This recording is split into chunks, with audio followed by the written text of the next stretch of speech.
Ready, sir. Okay, the Board of Trustees of Crystal City Independent School District will meet in special session Monday, 6 p.m.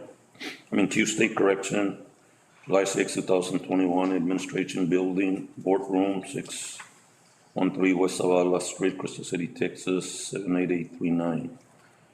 Roll call, Hannah? We have to call the meeting to order first. Okay, call meeting to order. What's the time, ma'am? 6:01. Okay, roll call. Mr. Eric Garcia? Mr. Garcia, can you hear us?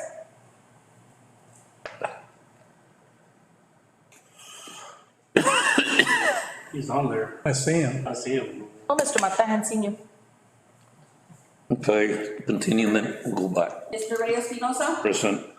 Mr. Cruz Mata? Mr. Victor Bonilla III? Present. Mrs. Nora Flores Guerrero?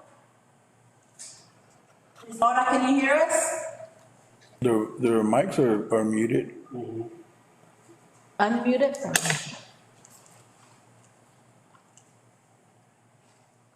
Mrs. Melissa Marquez Guerrero? Present. And Mrs. Peggy Young? Present. So this time we're gonna call them absent or, We have to call them absent until that we can hear them, okay. hear us. This meeting we have a quorum for the record. We have two board members that are trying to get into the meeting. But at this time, we'll count them absent, Mr. Garcia, Eric Garcia, and Nora Flores Guerrero. Number 3, moment of reflection.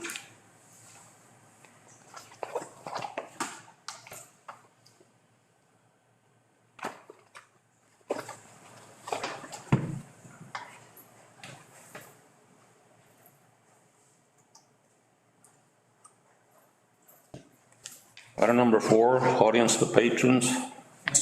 None, sir. None.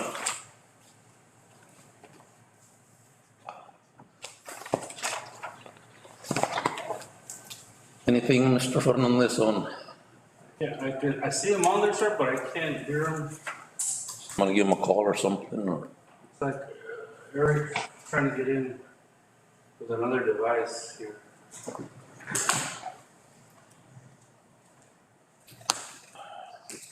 But it shows that their mic is off. Yeah, they have to unmute it. Oh, they have, well, I know, it's only, they're not unmuted. Okay.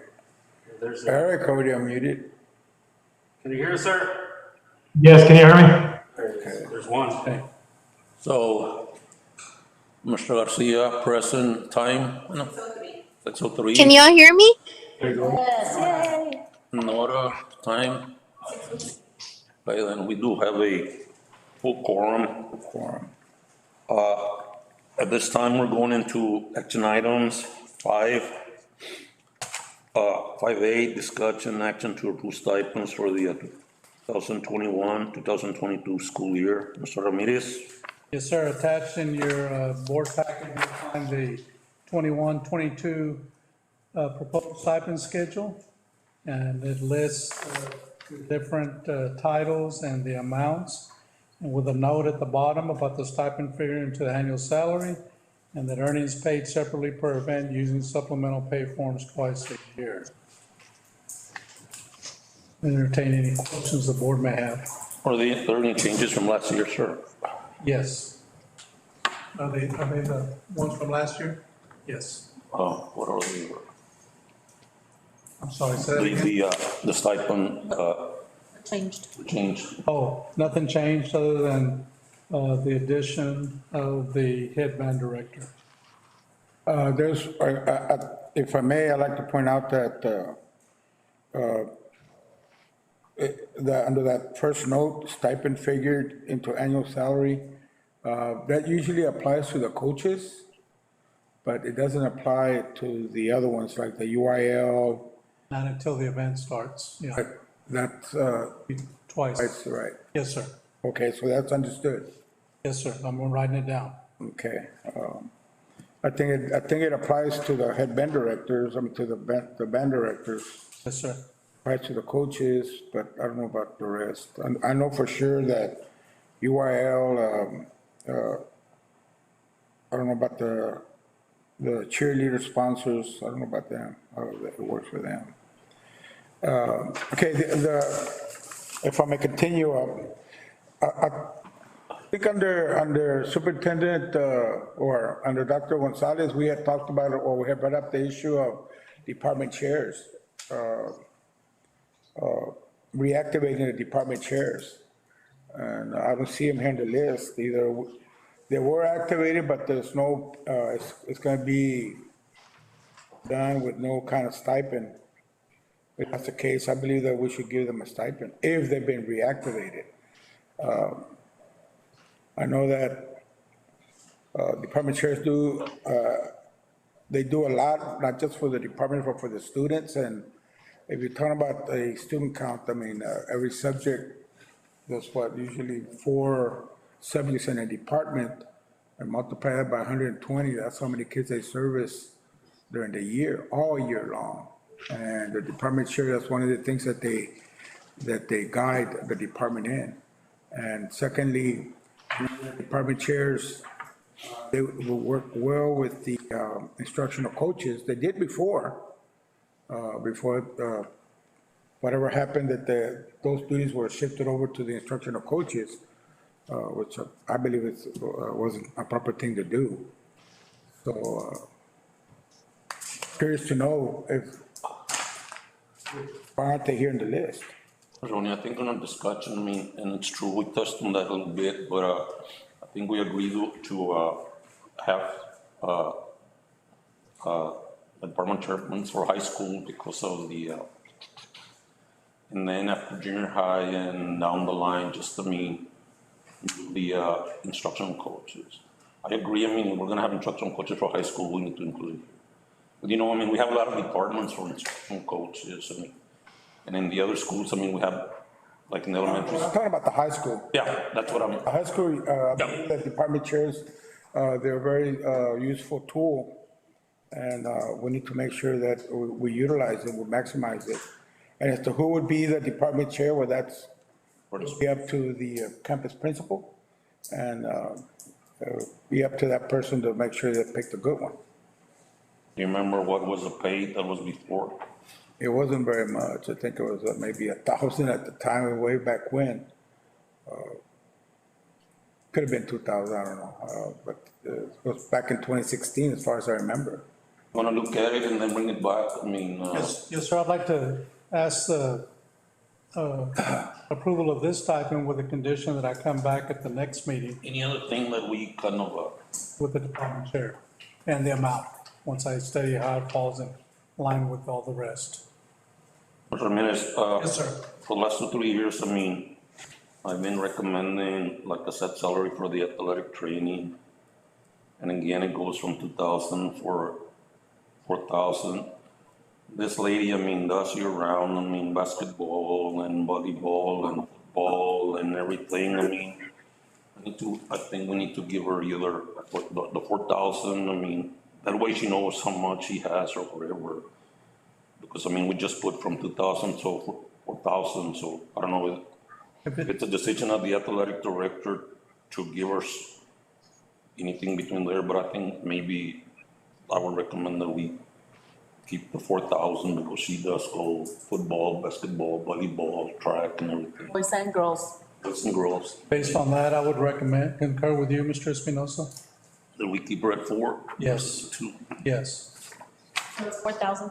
yes, yes, ma'am. Like I'm saying, I mean, there's justification for that. I mean, she does Year round. everything. Yep. The other question I have on the headman director, how many school days does he work? Is it the same for the athletic director or? Yes. I'm trying to make it the same to get it jump started. But will the athletic director get $8,000 stipend? Well, they have it for, They don't have it for the athletic director. right, they have head coach.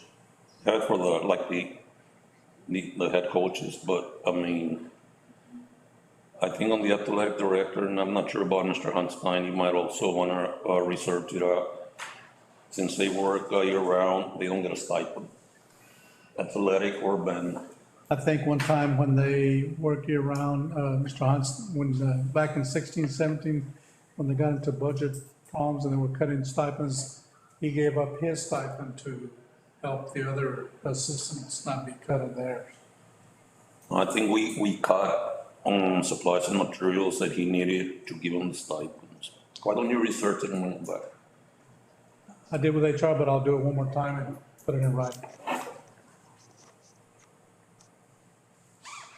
Any question on the left-hand side of the stipends, and then we can go to the right-hand side? Any questions or anything, I mean, on the stipends? Mr. Espinosa, I agree. We need to take a harder look at those department chairs, especially at the high school, because we've been leaving them out for the past few years. So Yes. are we gonna table it or what? On that, we're not gonna table this, we're gonna get Mr. Ramirez to bring those recommendations that we have at a later date, so that we can include them, if that's the majority of the board. We'll, approve, the rest, if we have the majority, but we'll be bringing the UIL for high school and what other concerns we might have. But we have to approve it tonight or what? Well, we're approving everybody, and we'll just be bringing the Additions. additions, so that we won't have to be bringing it. Everybody knows, I mean, what the stipend schedule will be, and then, he'll bring, EIL, the department, which is just about 4 or 5 teachers at high school, 5, 6, whatever. But tonight, he's asking for approval of the rest of the stipend form that's presented. Question, what are we gonna do about the athletic and the band director? I'll look into it, I mean, Look into it as to what? Well, if there's a stipend or not. I don't have the stipend table in front of me, but can somebody tell me if the cheer sponsor and the dance sponsor varsity, is it the same stipend? The same amount? no, the varsity cheer is 3,000 and the JV cheer sponsor is 1,500. And the junior. Okay, no, I'm talking about the dance, Oh, I'm sorry. the varsity dance sponsor. It's 1,000, it's the very bottom on the. 1,500. Yep. Well, is it I don't have a stipend table with me, Mr. Espinosa? And See, that's what I was telling Mr. Ramirez, that's the last one at the rear. I was telling Mr. Ramirez, that's the last one, the dance. Yeah. 1,500, Nora, how much? 1,500. Okay. I think we need to take a look at that one as well. Because she has a lot of responsibility and she's a varsity sponsor as well. So I've written it down to consider that with the department chairs at the high school and bring back the athletic and the headband director to the board. And also look, Mr. Ramirez, and I understand what Ms. Guerrero was saying, Nora, on the drill team, they do it only for football season, I believe, and the cheerleaders go through most of all the sports, basketball. But look into it and then you give us a recommendation. Could we also look at, because, our kids are very, very far behind, and I anticipate a lot of tutoring this year, and I do not anticipate being able to give our teachers a raise. I would like to look at giving after-school tutoring more money. I mean, those are the people that are in the trenches doing stuff every day, and I don't think we're gonna make things happen for them this year. I wish we could pay them more for tutoring. I have more information on that when we get to the budget workshop, but on the pay. But we have another component because of House Bill 4545 that requires us to do accelerated learning, AKA the tutoring within the school day and within the school year. Okay. So it's very, very progressive in what was passed by the legislature. And it requires a 1-to-1 ratio for every student who failed the STAR in 3, 5, 8. And it also requires no more than 1 to 3 if you decide to, and you can't pull them from their classes. So we're working with the principals, on what that creation is gonna be. Okay, And you can see all the papers up there from our meeting on July 1st in which they had input and they created, those things to look at and solutions. So we're on it. all right. Quick question, what's the difference between, despite being at a higher level, high school varsity sponsor and a JV cheer sponsor? I mean, why is one 3,000, the other one 1,500? I mean, they go to the same I amount. don't think the JV is in as many games, are they, or the junior high? Sometimes they have fewer, just like your coaches, you can see that stratification depending on the level. Oh, okay. But The JV this is my first time watching this, so. JV kind of participates, I mean, the varsity through the whole year, basketball, and the JV does, and so it's kind of what they do for football, But I don't think we should base it on that because the dance team, I mean, you've been there at the basketball games and we've seen the dance team participate. They dance at halftime. We're lucky. I mean, I'm just saying, maybe we just need to take a look at them to be a little bit more fair. Mr. I mean, Ramirez I'm just saying. Mr. Ramirez was gonna check that, we were discussing the varsity and the junior varsity cheerleaders. But on the other one, Mr. Ramirez is gonna look at the dancing and the varsity. Okay. Thank you. Okay, any other questions? Not, your recommendation, Mr. Ramirez? I recommend that we approve the stipend as presented with the stipulations that the superintendent will investigate and bring back to the board at the next meeting. Department chair stipends to reactivate for the high school.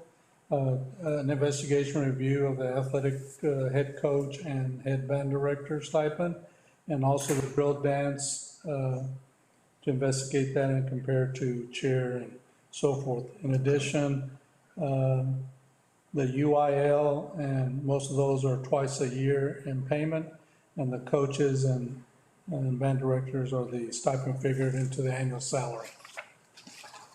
So move, sir. Okay, is there a second? Second. Second by Mr. Mata, questions? To verify, Mr. Ramirez, as to who gets put, or the stipend put in the salary and who gets them twice a year would be HR, who could help you with that. Yes. There's a motion and a second, all in favor? 7-0, motion passes. Thank you. Item B, discussion action regarding the continuation of the superintendent search with TASB executive search Step back just a little bit. services or reception of prior actions to hire TASB ES to conduct superintendent search and matters related. Oh, you stepped out? Mr. Espinosa, members of the board, this is Juan Cruz for the record. At a prior meeting, the board had taken action to hire TASB, executive search services, to begin the superintendent search. I understand that Butch Felkner went to a meeting as well, who is the head of TASB ESS, to get initial input from the board. But now there might be a difference of opinion about whether or not, you need to move forward with TASB or discontinue their search services. So I guess it's up to the board whether, and that's the way the agenda item is read, whether you can continue with TASB or basically just rescind your prior board action and not continue with them anymore. Okay, thank you, sir. If I may, sir, I seem to recall that what's gonna be also, we're gonna make a decision also based on the number of applicants that we have received up to today, up to this meeting. Applicant. Schedule that they gave us, I didn't bring it with me. They really, Mr. Bonilla, they have not done anything after the last meeting where there was kind of like, yeah, they stopped everything. So right now they're just on hold, depending upon whether or not the board wants them to do the search or not. They didn't even do the search. Yeah. I don't know, I'm still in the opinion that we should just, stop the search, continue with what Mr. Ramirez is doing, the planning that's going on, and maybe in April, we start the search again. We have a calendar for for the budget Ray, workshop. It's you gonna be, want to keep him as interim till when? so maybe April.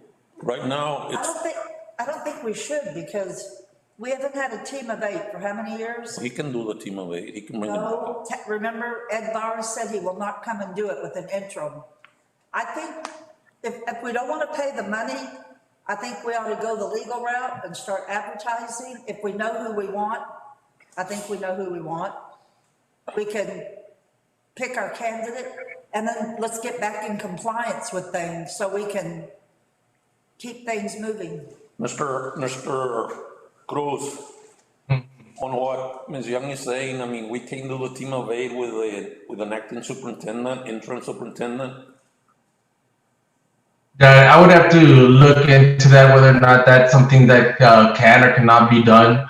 I think Ms. Young is correct that if the board's feeling is, just kind of conduct your search on your own, then you can certainly do that. I mean, the first things first is to rescind the prior board action, is to discontinue TASB, and then that your next meeting, whenever that is, just put an agenda item to basically advertise the position. Remember, legally, you have to advertise this position just like you do teachers and counselors and librarians for 10 working days. The advertisement can be there on your website. It doesn't have to be in the newspaper or anything, so long as it's where in your school district website for 10 days. And then whatever applicants you get, you have to go through an interview process, even if it's just one, because, to comply with equal employment opportunity. And if you're satisfied with 1 or 2, then you can do a finalist, and you have to wait under the government code 21 days and then hire your superintendent. So you have to comply with both the education code and the government code to hire a superintendent. And you can do that internally without TASB if that's the wishes of the board. I don't know, I mean, what does the board, majority of the board want, or TSB, or? I don't think we need TASB to do that. If we. Yeah, I agree. I don't think we need TASB right now. I agree. I think it's important that we save those $7,000 that they're gonna charge us. At this point, Mr. Ramirez has literally been business manager, he's been the superintendent, he's also done curriculum with all the campuses himself. It's a man doing 3 jobs. I don't see a problem sticking with a man, continuing with him. So the consensus is to discontinue with TASB, but do the search because of what Mr. Cruz and Peggy commented, that we can do it internally. He can apply, somebody apply, and we decide. Correct. Yeah, but the only action that can be taken under the Open Meetings Act today is to rescind, discontinue, and then I'll submit another agenda item for your next board meeting so you can take official action to open the position. I think the board should at least look at your job description, look at the qualifications. If you're fine, then you can leave it as is and move forward.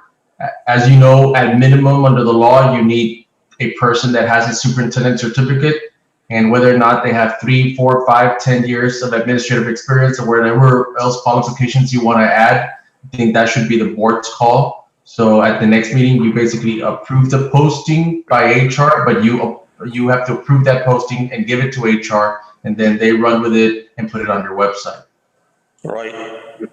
Right now, the motion would be just to discontinue the services with a TSB on the superintendent search. But that's the motion you're looking for. If I may,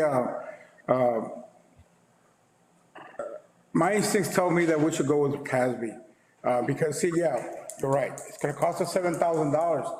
But the point that we need to remember is that we say no, we rescind the previous motion.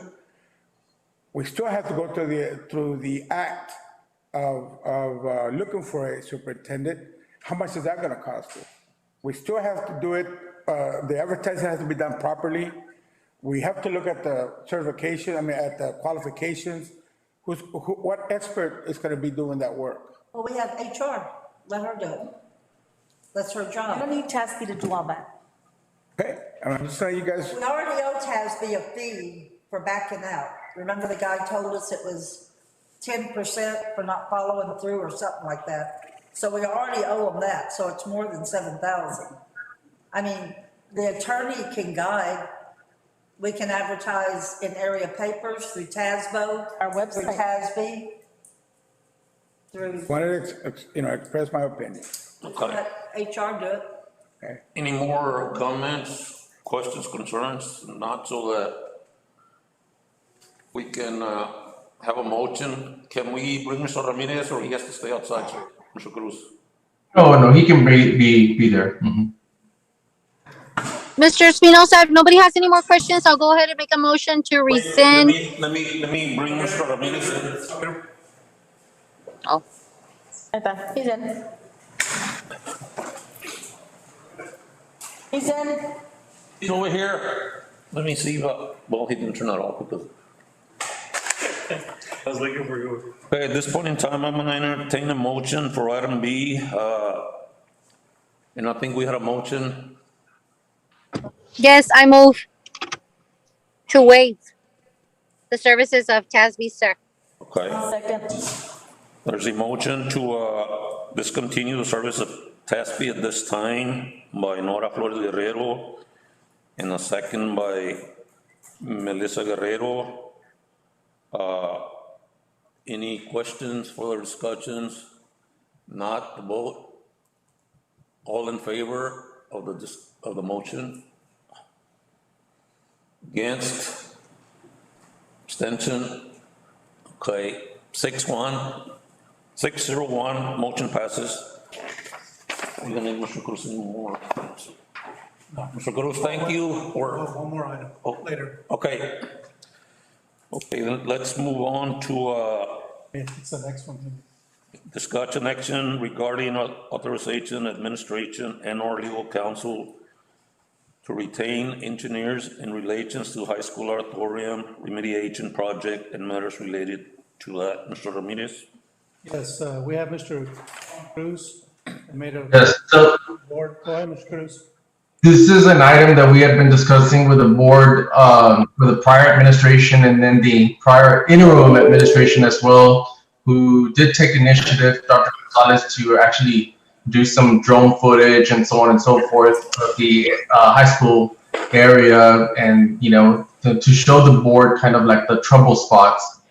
So I'm glad that Mr. Ramirez was able to pick up from where Dr. Gonzalez left off and really going back to what we had recommended, that we need authority from the board is to hire these, 3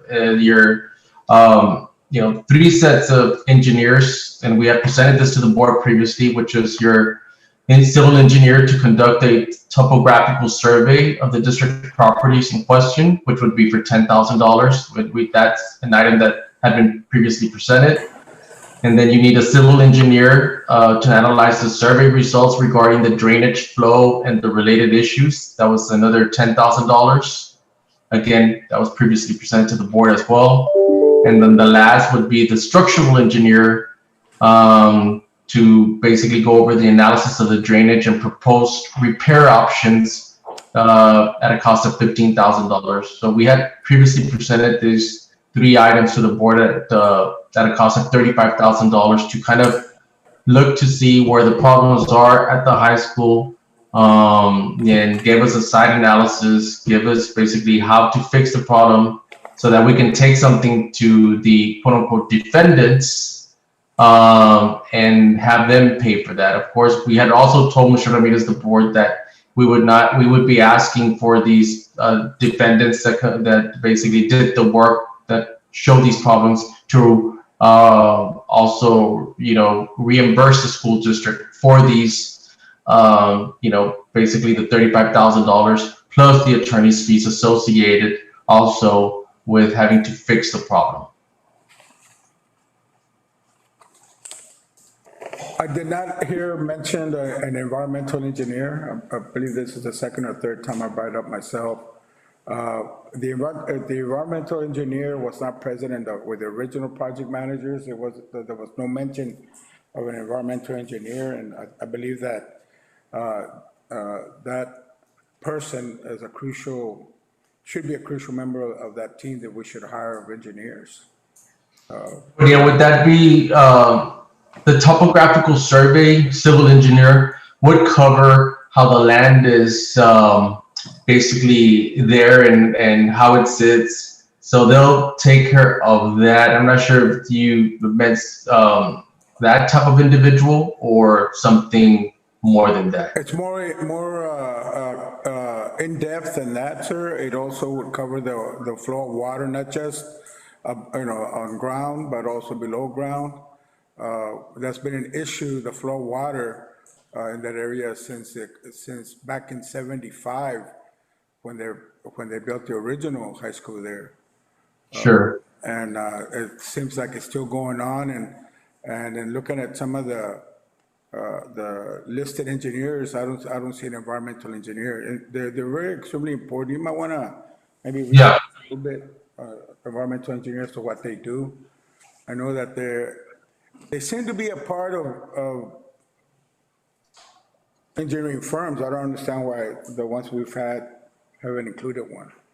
Yeah, what we can do is if the board approves this, then I'll take it back to Michelle Bartley, who's the board has met at a prior meeting that does the construction litigation, and have her run that analysis and then provide a written recommendation to the board at, maybe she's out on the father passed away, so she's not available this week, but next week she'll be back in the office and then we can regroup with her. Miss, Go ahead. oh, I had a comment on our studies, like with the dirt and all that stuff. I mean, we've already been told that everywhere there in Crystal City, it's all sandy loam. It's puro sandy loam. So that type of dirt moves a lot. It shifts, and I mean, I don't know if we need somebody that has to tell us that over again. I mean, I don't know. We already know what type of dirt we have. That's something that they should have known, the people that built this complex for you, because if it's a well-known factor. So, you need to hire your own engineers to basically tell them that in writing and have them tell them, how much it's going to cost to fix the problem. Probably going to be pretty expensive for them to fix it because I always tell people, construction is more expensive when you have to repair something than sometimes when you initially have to get it done. So it's better to get it done right the first time. Unfortunately, that did not happen with your high school auditorium, obviously. So I mean, we can't as lawyers tell them something because we're not engineers. They need to hear it from an expert, so to speak.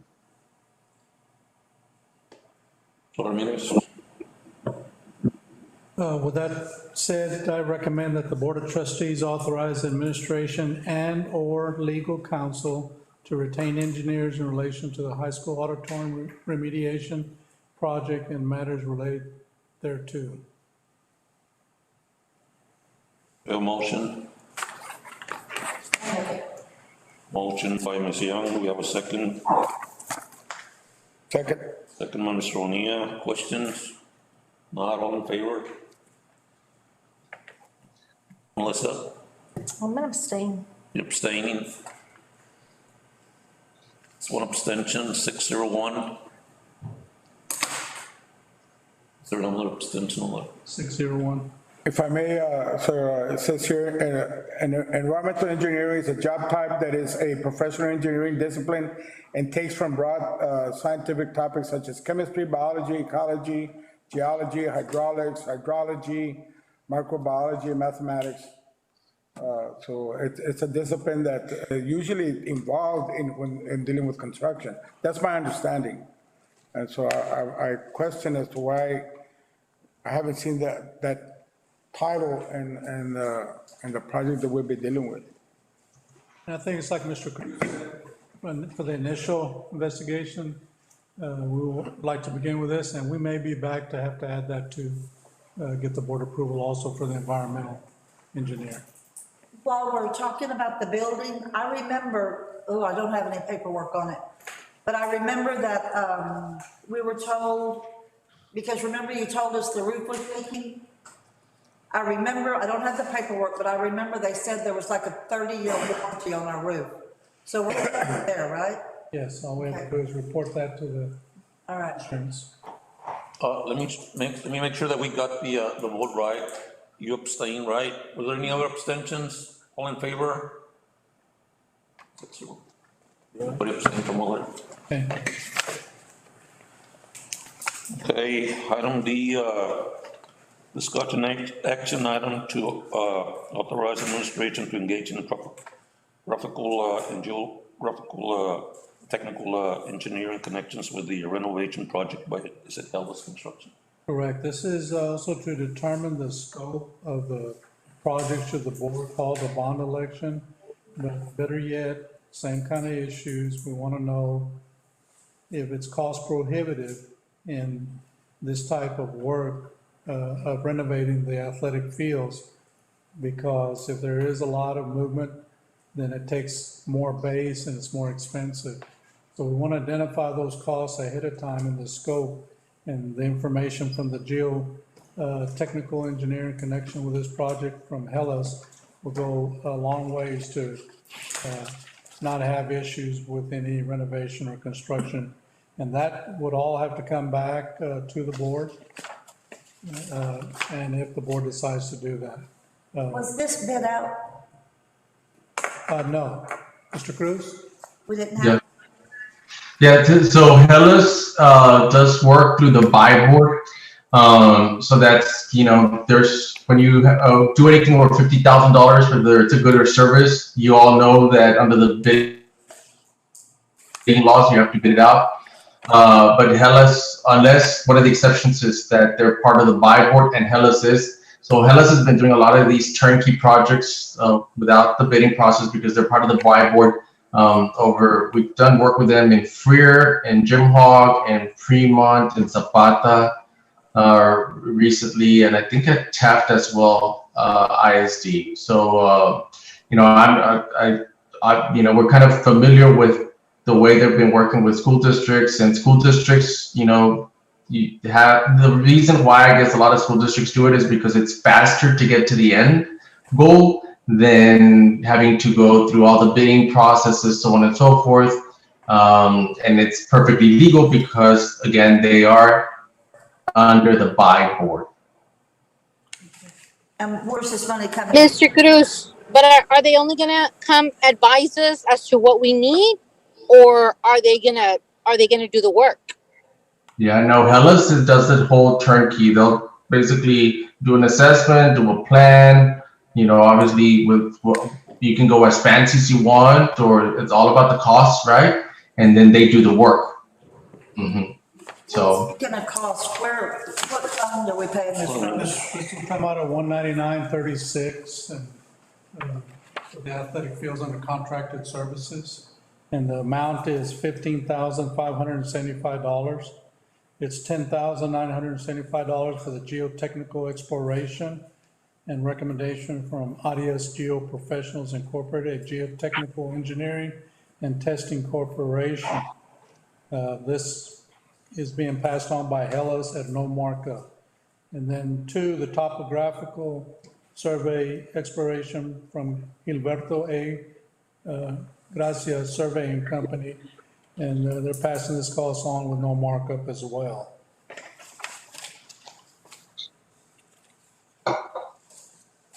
Mr. Ramirez, Yes, ma'am. do you know why it only says the softball and the baseball field?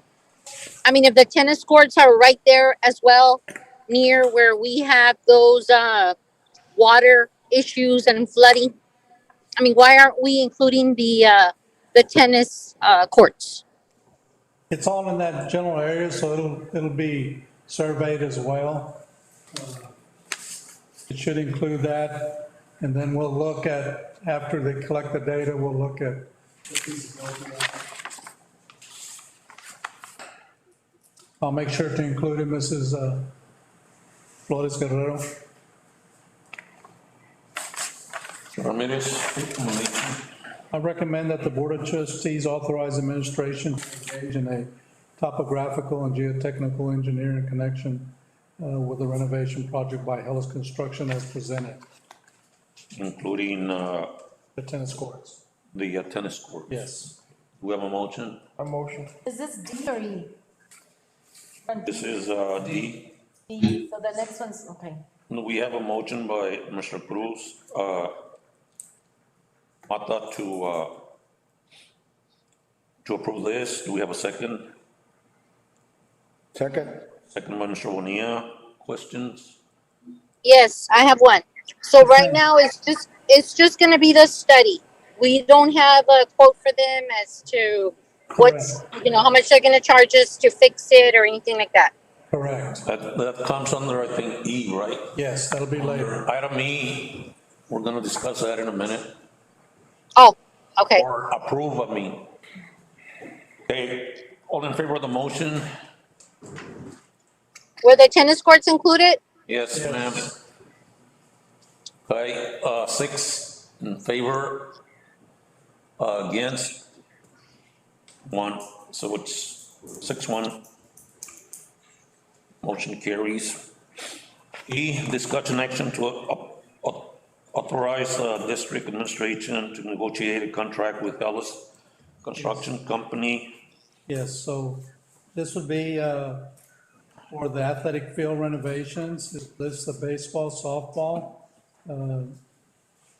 We would also ask for the tennis courts, and that the Board of Trustees authorize the district administration to negotiate a contract with Hellas Construction Company for the baseball and softball renovations. It would come back to the board. The board can review it, scrutinize it, discuss it, ask questions. If they feel comfortable by then, we'll know a little bit more of the scope based on the geotech also.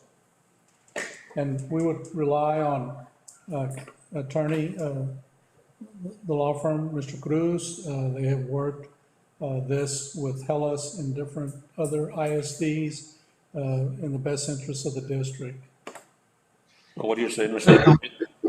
One of the things about Hellas that you should know is that they do have their standard contract, which we've actually negotiated with them in several school districts, and we don't really accept their contract. We kind of revised it substantially because it's very pro-contractor, as you might imagine.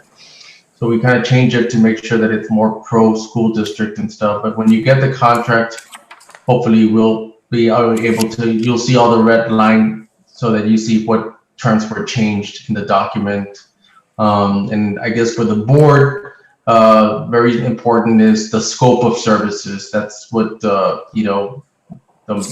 more fancy you get with the scope of services, and I've seen all sorts of stuff that board members have requested, the more costs, like anything else.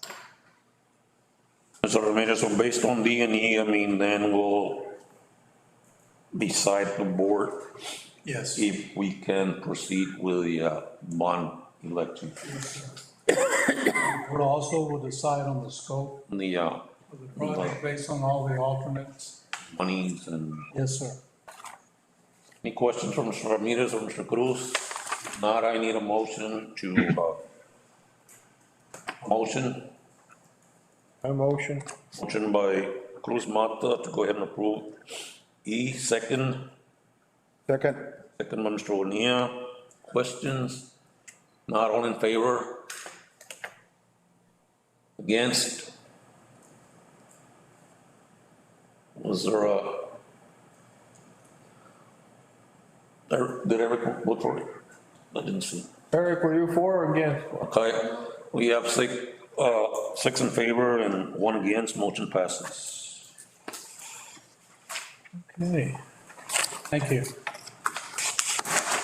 Item 6, budget workshop, I don't know, they need a little break. Want a break? Yeah. I think we'll break. Thank you. Y'all, good evening. Thank you. Sir.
All right, okay, members of the board, Do we need Ms. Carlos? yeah. you better- Well,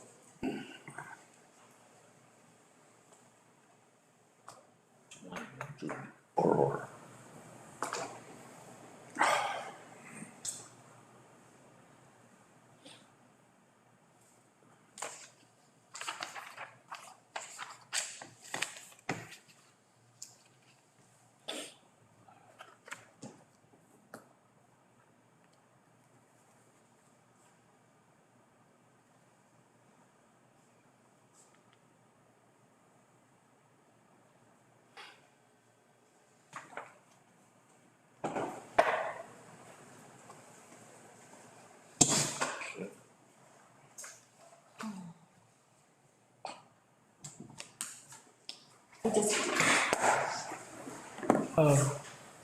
First, I want to begin to let you know that the calendar that's on the first page is most likely going to change, because what has to happen is truth in taxation posting in the newspaper first, and then so many days after that, the posting of the public hearing, and that has to run so many days also.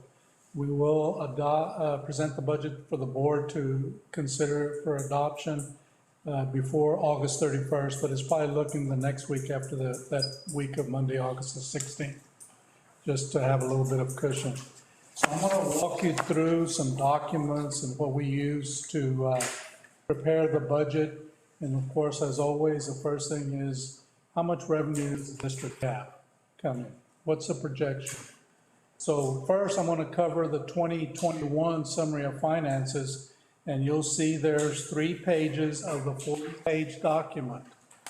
The 3 pages on number 7 on that first page is the 2020 state certified property value. And you see there that it was $1,037,369,058. If you look at the legislative planning side and the district planning side. We always look at the district planning side, even though you have both amounts there for you. If you turn to the third page, it's a 3 of 40 on the bottom, and you'll see in the middle the state aid by fund and code. And the foundation school fund is the majority bulk of the money the district receives from the state. And you see that $7,753,262 under the DPE column. And then the other is the available school fund, which comes from the permanent school fund from the state of Texas that has the Permian Basin oil wells. And all schools enjoy the available school fund, $836,997. the total aid of $8,636,297. You flip the page. Hold on, sir. I'm having a hard time right now, so what does LPE mean and what is DP? LPE is a legislative planning estimate. The legislative. DPE is a district planning estimate. All right. Thank you, sir. So the legislation, when they're in session, they'll use their set of numbers. Sure. And then there is the DPE that comes from TEA in their interpretation of it. The next page, which is one of one, is through the Teal website with the state of Texas, and it's a payment ledger. And the payment ledger, I'll call your attention to the second to last column that says paid to date. Paid to date, we have received this year $6,501,402. And that is because back in October, when they took the snapshot and the pandemic was really blowing and going, we had 25% of the membership in attendance to school for in-person instruction. Then the state has come up with this hold harmless, and it was based on the last 6 weeks, and we got up to about 49%. You were heavy in the elementary where you had more attendance, and then less in the secondaries. The hold harmless, you get that threshold, and that additional $2,492,126 should be released in the settle up. The settle up usually happens in September. The total is $8,993,528. So the payments that we have left, July and August. Yes. So if you look at the next page, now we're gonna go to the 21-22 summary of finance. It's in blue at the top. And you look at the state property values for LPE and DPE, and we know from our preliminary property values from Zavala County Appraisal District that it will not be that amount. And I have that form later on in this packet, and we'll come back and look at that when we get to that page. If you flip 2 pages back, and you're gonna see, again, the state aid by fund for next year, they're predicting for the foundation to be $9,236,881. The available school fund is dropping down from 800 and something to $666,663. That was a lot of sixes there. Not good. So the total aid for 21-22, and this evolves a little bit as we get into the end of July, August, you'll see different versions of the summary of finance released by the state as they start getting more accurate numbers from the property values from every county appraiser. The total aid is $9,949,582. Now I have some spreadsheet notes just so we can have a little bit of understanding and discussion of what it all means. Where you at? No. We're now on the page that's green at the Three. top. It says adopted budget 2020-2021. And this is off the board's action last August when you approved the budget for the regular state funding. It was $16,161,371. In the red, we have the 2021 summary of finance recap from the TEA reports that you saw. And there's a $6,501,402 paid to date. And you have another $2,492,126 coming to the district. The total revenue is $10,821,532. And you go down, I put a note there that the allotment for Crystal City has been recalculated as recently as June the 25th, but the allotment was unchanged from the latest transaction date on this ledger.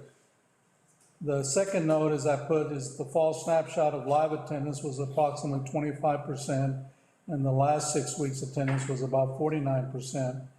And at that point, when I was creating this, I had thought that maybe we have met that hold harmless. Since then, we've calculated it, Mr. Cepeda and I, and it does look like we will receive the full amount that's left because we did meet the hold harmless. Then your 2020, 2021 M&O rates that year was that 1 billion. And the INS rate, the property values were 1 billion. You had a rate of 0.9229 for M&O and 0.3820 for INS. So a recap of all that, you see the foundation of $9,984,535 in the bottom table. And then the available school fund of $836,997. Your M&O taxes, an additional $9,573,000, and your INS taxes for a total of $24,357,953. This does not have anything to do with federal programs. This is just the state, the local, the taxes for M&O and INS for your debt obligation. When will they tell us if we've met hold harmless? It should be soon, but the guidance we got from the agency on what that threshold amount should be, we surpassed that, so we're good. If you turn the page, now we're gonna talk about 21, 22, the upcoming school year. It's left blank on the total budget because we're not at that point where we'll come back to the board with what you're used and accustomed to seeing is a one-page printout.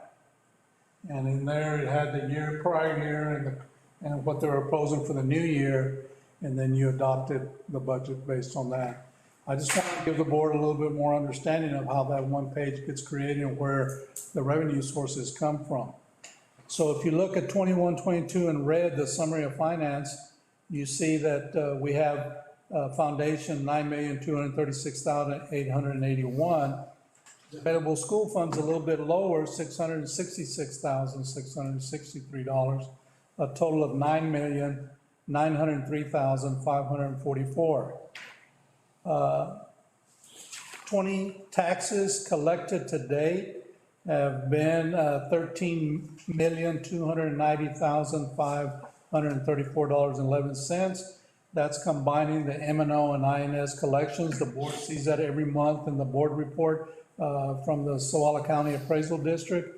The levy was for $13,591,559 for the month of the rest of this fiscal year. You have 301,000 still outstanding in collections, and so you're pretty close. You know, you're almost to the target that the budget was set on. Now we look at 21, 22 rates. If we use the same M&O rate and the same INS rate, you'll see that it produces in the M&O side 7,470,612. On the INS rate, it produces $3,092,019.08. If we add the foundation on that bottom table, the available school fund, the taxes, and the INS taxes, it will be $20,466,175.17. So all of this exercise is to discipline my mind about the available resources to build the budget. So now we go to the next page, and I have a 2021 and a 21-22 side-by-side revenue stream comparison, and you can see the difference in red in the last column. It's less funding for this coming school year for the foundation, for the available school fund, for the M&O taxes, and for the INS taxes. And I'm just going to walk you through now salaries, because that's the biggest portion of your budget. Yes, ma'am. Go back to the 3,891. Is that our balance right now, our fund balance? No, that's a difference in the funding. Oh, okay, streams. okay, that's okay. Years. Yes, ma'am. Okay. So our salaries for the 2021 school year is approximately 8,321,364. The step increase in the salary schedules, if you don't change anything, there's a step increase built in the way that the salary schedules have been adopted. So everybody who gets a year experience moves up a step. And so that amount will cost $354,832.77.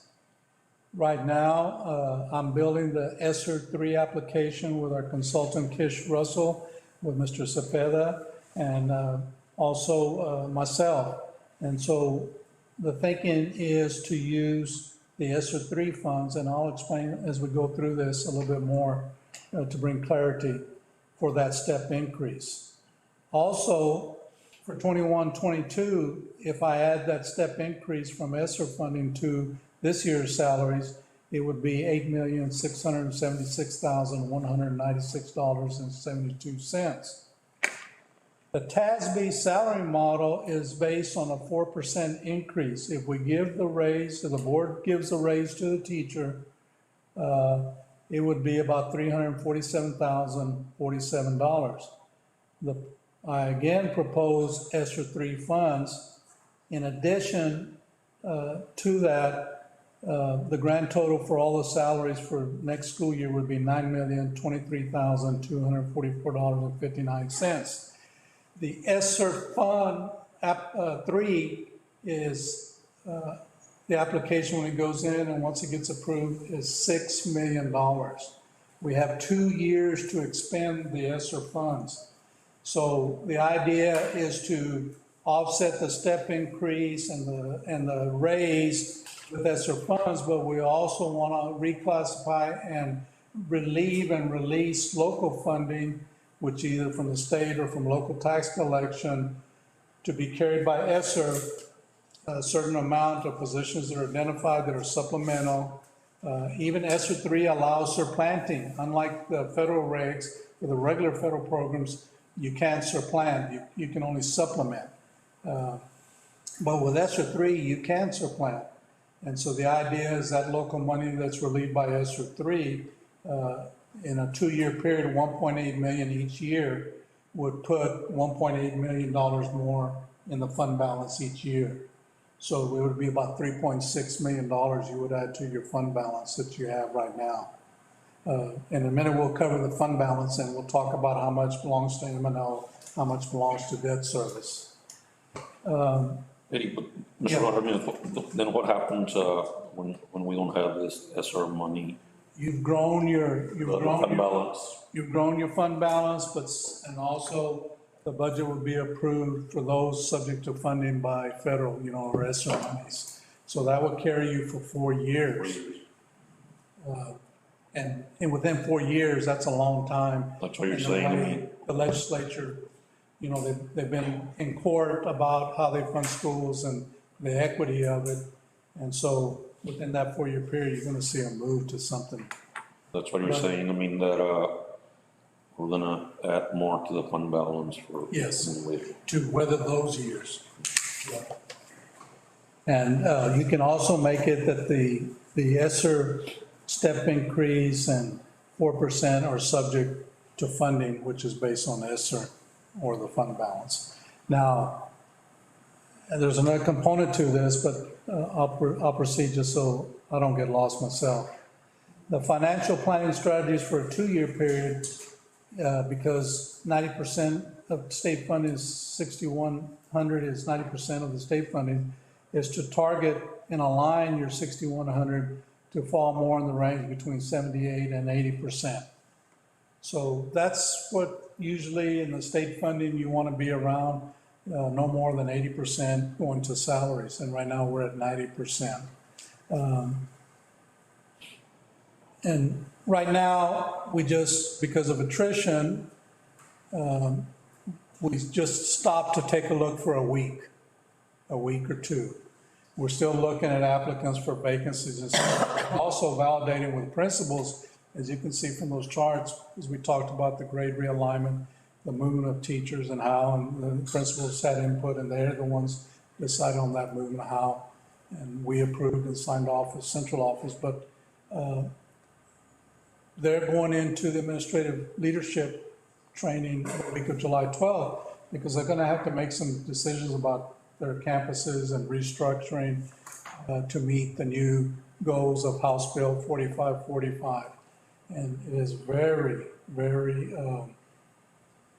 aggressive on what they're asking all the campuses to do in the state of Texas in reference to the delayed learning, the loss of learning statewide. So if you look at that yellow crossband across the pages, you see that I put the 9 million under 6,100, which is payroll.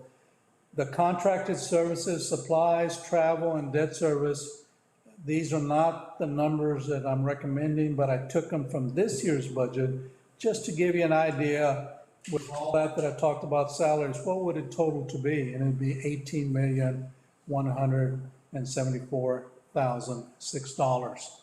So why do you do that? To understand the dynamics of what's at play right now. And right now there's a 1.4 million savings in positions that are vacant and some of the positions that aren't filled yet. And I'm not saying they're not going to be filled.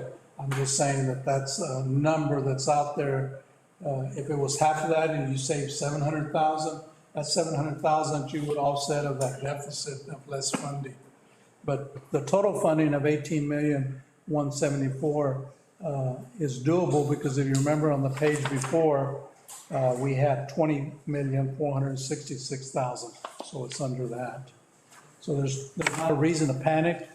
I think that we're in a good position, plus the additional things that we may need to support the principals and the campuses for the students. We have more ESSER money besides what's going to salaries. All right, if you turn the page, you're going to see a page that says Lone Star Investment Pool. And you want to know the general fund in the middle of the page is checked. Ms. Young, you'll see that the general fund balance is close to $12 million, $11,935,112. But with our 3 months reserve that we have to stick aside, what is the actual amount? Well, just in salaries, you spend $350,000 every 2 weeks. You have $750,000 a month in salaries. You know, if you had 1 million monthly for contracted services, supplies, travel, the fund balance is more than the 3 months, the optimum 3 months. And then the debt service, you have $3,225,000. You make payments in debt service 2 times a year, once in February and then in August.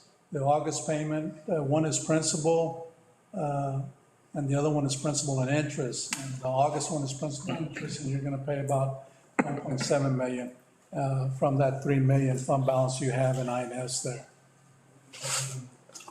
So, you know, you're sitting in a good financial position, but it's always good to continue to build a fund balance. I know, because I know we've had that discussion before, but can we, and the fund balance, restrict some of the, whatever gains we get? Let me Yes. consider where I'm going now. Because one thing I've noticed is that I understand purpose of bond issues, okay? Right. But if we are, you know, if we do everything like it's supposed to be, we should be realizing some gains. Yes. And those gains should be set aside for not just salaries, which are extremely important, but also for our physical plan, Yes. our facilities, because we don't seem to have any money available now to address those issues. Right. And like the football field. We knew, I don't know how many years ago, that eventually we're gonna have to fix that turf. Yet, where's the money? Where's the restricted funds for that purpose? Or do we have an account just for that? I don't know. Yes, sir. You see what I mean? You can, the board can, through vote, can obligate a certain percentage. Let's say the 1.8 million every year for a 2-year period that you add to 3.6 million, you can obligate that to salaries or to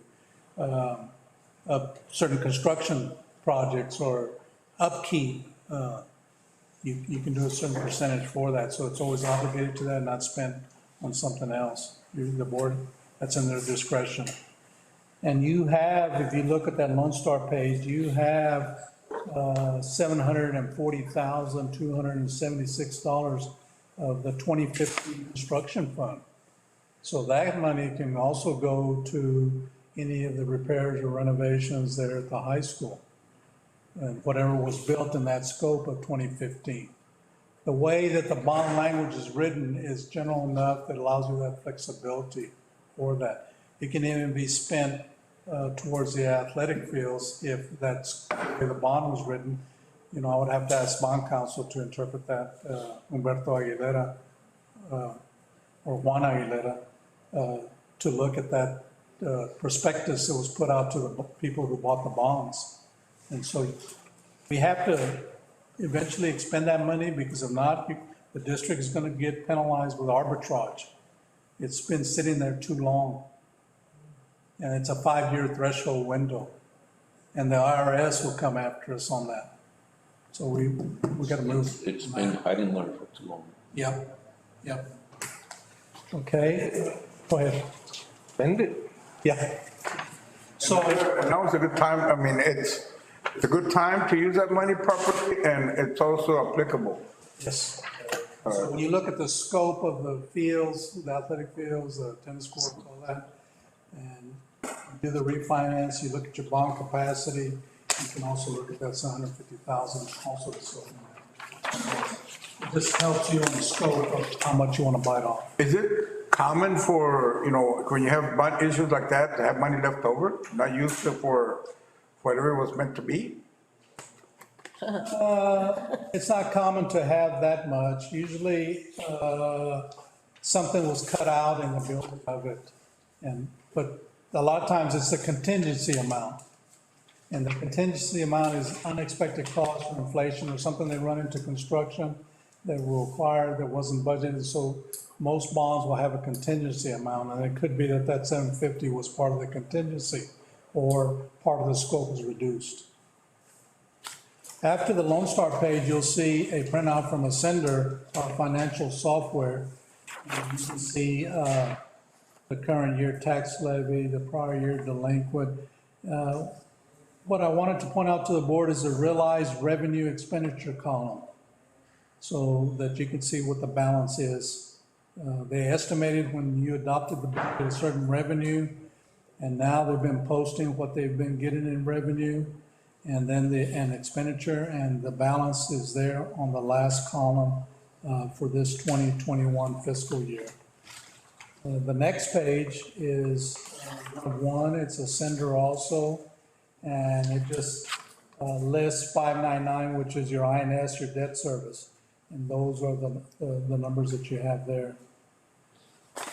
And then on page, the next page is, again, the debt service of the current year, delinquent years, and realized revenue, and the balance of based on the appropriation that you had a levy of $3,669,038 that you were hoping to collect to pay your bonds, your INS, your bond obligation. So you still have $280,917. So just to clear the issue here, under the realized revenue expenditures, it's a negative. Is that a positive for us? Mm-hmm. Okay, so just, I know it throws people off, but that's like looking at it from the bank standpoint. It is, it's an accounting. Not from ours, it's from the bank standpoint. That's right. You know what, we can switch it around so it doesn't, you know what I mean? Have a field day with us. I think we're in the red. Then the next page is the Zavala County Appraisal District, and this is where you see the taxable net value preliminary. Yolanda Lavanant is the chief appraiser, saying $471,459 is what she's seen is the appraisal roll. And so that came down from that 1 billion that we saw early in the 2021, 22. And then the back page behind that, on the top left, lists your tax, current year, and your INS. And then you have a delinquent in the middle, and then all years together in the last.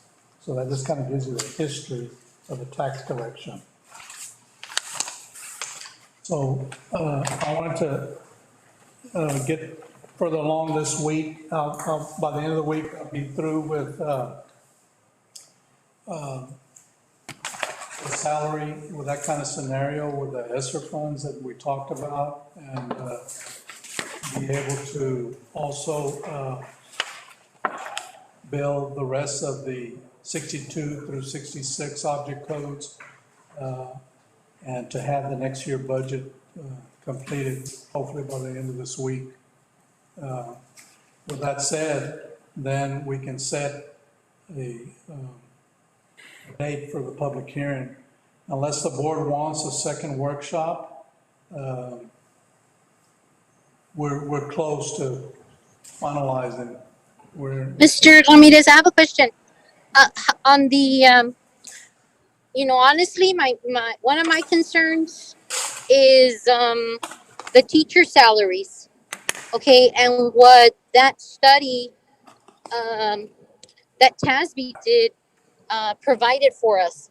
Yes. How close are we going to be incorporating those raises and those starting pays for our first year teachers?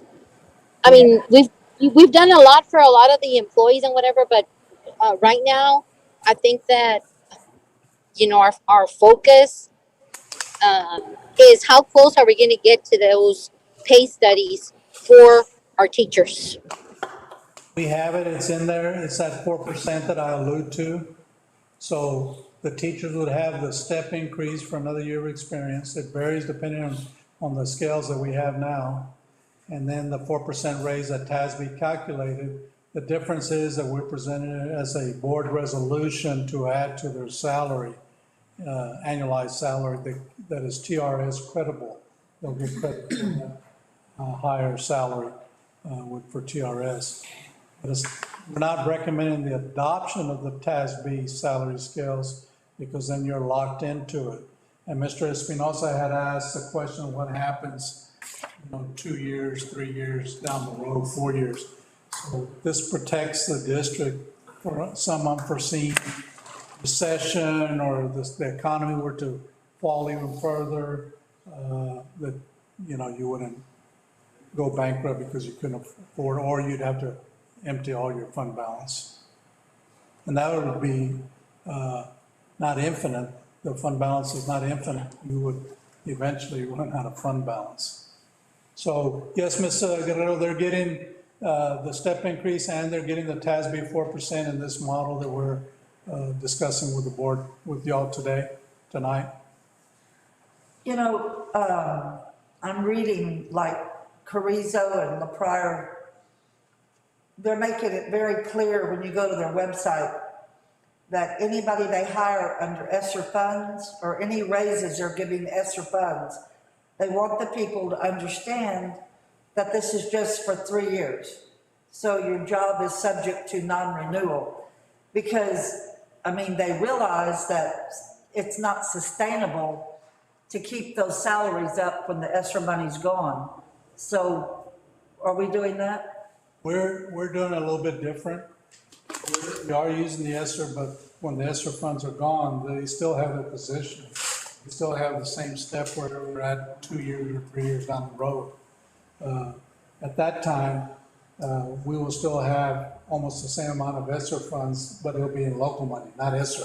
That's what you were saying about building. Yes. Building it Yes. by not touching it too much. Correct. Our local money, so when those funds are gone, We still have we're that. gonna have The additional that little bank there to $4 to $5 million, another correct. 4 or 5 years.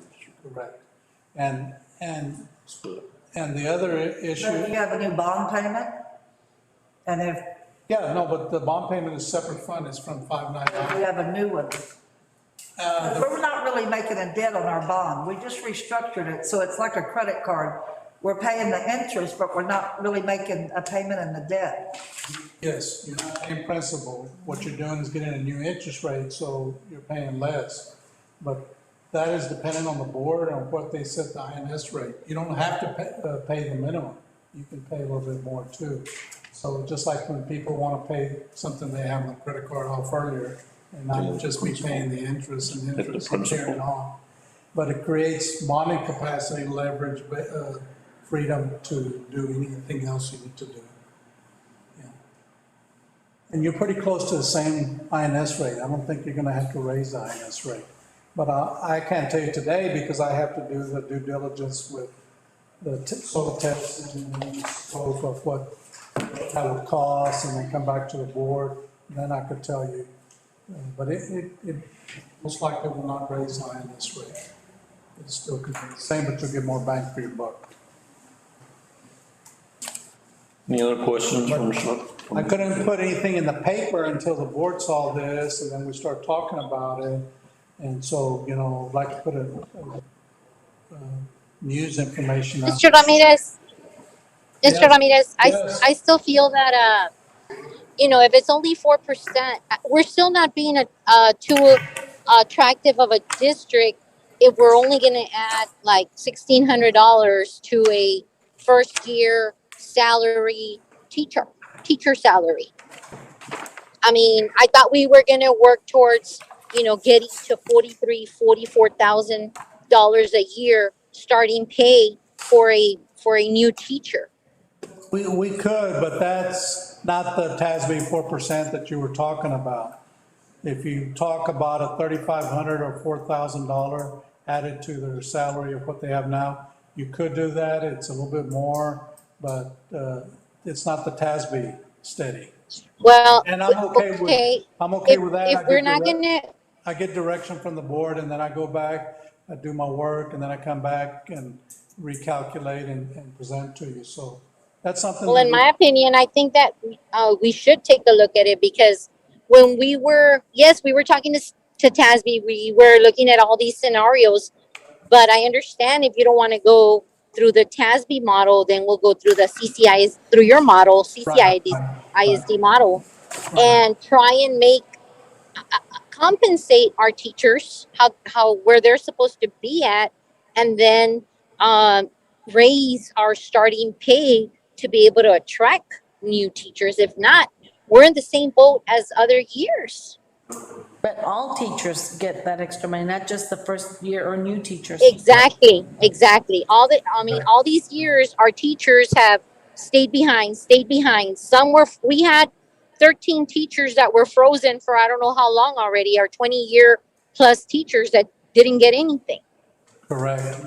That's So I think that those are the sins of the past, and we certainly can do a lot to bring it up to the future.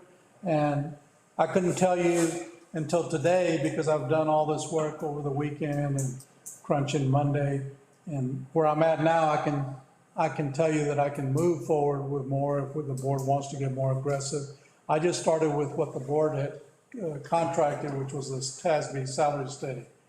I can do that easily, but I can look at it and we can come back and look at how much more we can pay. What that 4%? well, at least for our teachers, I think we need to be more aggressive with all of our teachers first, and 10-year, 15, 20-year, whatever.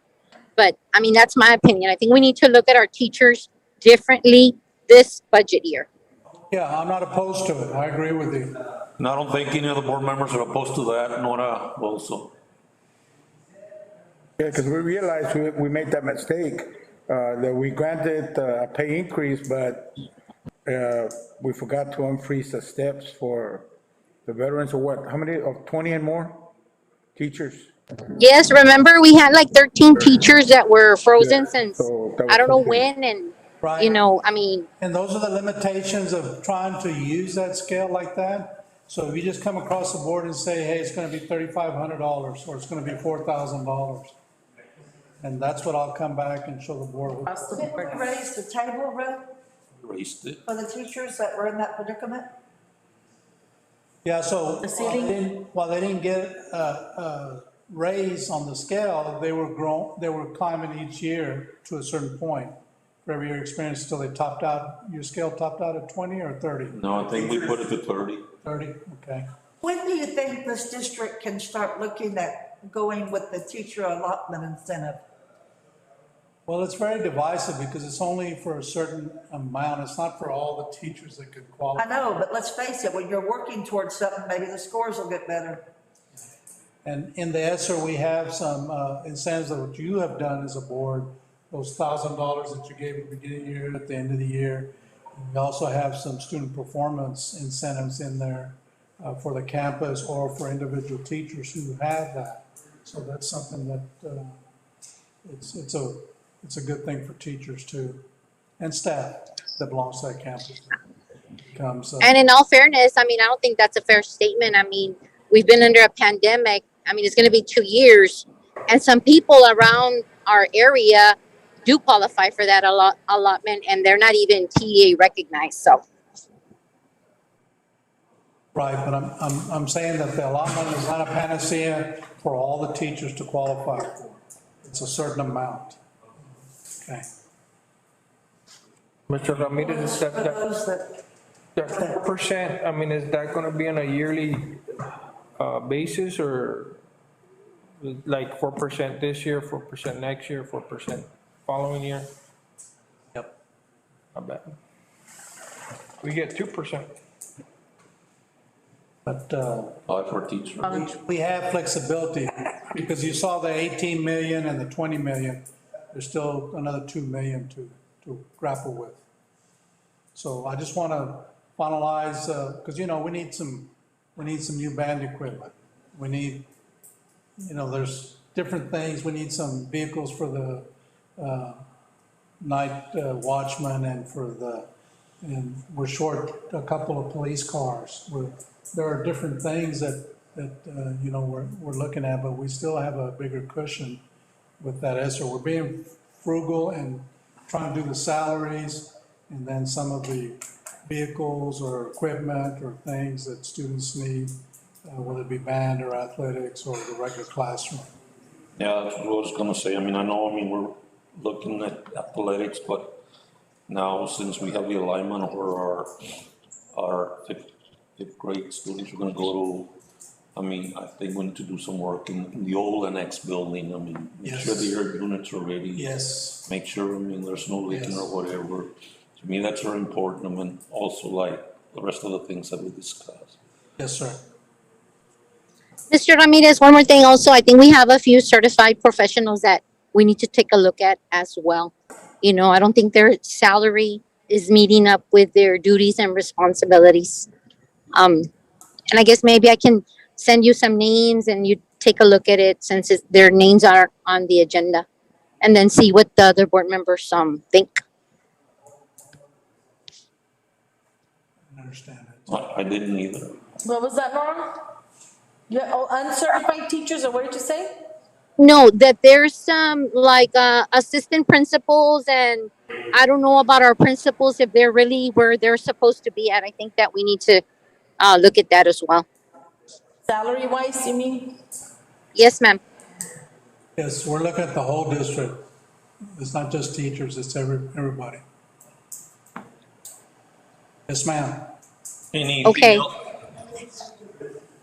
Tony, any questions? Nope. Melissa, Peggy, Eric, Nora? Any more comments? No, sir. No, sir. Thank you, Mr. Espinosa. No. He's just letting us know who he's working with. Oh, okay. On our, On the truth in taxation, remember he brought it up last week and. I wasn't here, so I missed it. He would give us. sorry. Yeah. I'll put it by your side because I didn't have it on the agenda, and I wanted to secure the board's verbal approval that I can move forward, and we would put it at the next meeting, and it would be retroactive if the board so wishes. If not, I'll wait till the next board meeting. Ramirez. That This table, is a financial service company, what happened to the one that have a contract with? we calculated also, but these people, this firm, is the one who does all the calculations for the legislators and the state and for TEA. So Mo and Lynn Moak and Dan Casey have been statewide leaders in how the summary of finance is made. So it's an extra calculation. Okay, but we're still keeping the other agency. Yes? Say that again, ma'am? We're still keeping the agency we formed, the other financial agency we had? They're still with us, contract? Yes, yes, Just extra. yes, ma'am. Okay, we're gonna go ahead and conclude our board presentation. I need a motion to adjourn. Mr. Espinosa, one more thing, since I'm not there. Mr. Ramirez, can you please check into can you check into the summer pay? If the staff's able to get separate checks, please? We can talk right after the meeting if you'll just hang on, Okay, only because it's not on the agenda. It's not on the agenda, and you can discuss it. Your motion, I made a motion. second, second, Mr. Mata, all in favor to adjourn? aye. Meeting adjourned. 7:33 p.m. Thank you. Mr. Fernandez? What was the vote? 7-0? 7-0.